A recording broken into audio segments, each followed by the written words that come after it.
వాక్యము తెలిసిన వారు గూడా కొంతమంది ఏం జేస్తూ ఉంటారంటే, రాంగ్ ట్రాక్‌లోకి వెళ్ళిపోతూ ఉంటారు. లోకానుసారంగా బ్రతకడానికి వెళ్తూ ఉంటారు.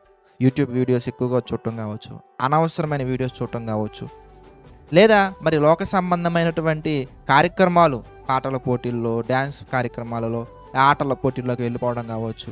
దేవుడి యొక్క కాలాన్ని దేవుడికి ఇవ్వకుండా, దేవుని యొక్క దేహాన్ని దేవునికి ఇవ్వకుండా, లోకానుసారంగా ఖర్చు చేయటానికి మనం వెళ్తూ ఉంటాం. ఇంత ఘోరమైన పాపం చేశాను గదా! నా తండ్రి నన్ను క్షమిస్తారా అనే ప్రశ్నొస్తదండి. నిజముగా, నిజముగా మీరు గనక మారు మనసు పొంది, మనస్ఫూర్తిగా దానిని తండ్రి సన్నిధిలో ఒప్పుకొని విడిచిపెట్టినట్లయితే, ఈ దినాన మరి మీరు ఏ విషయాల్లో అయితే ఆయనకి వ్యతిరేకంగా ఉన్నారో, అవి విడిచిపెడతానికి సిద్ధంగా ఉన్నారా?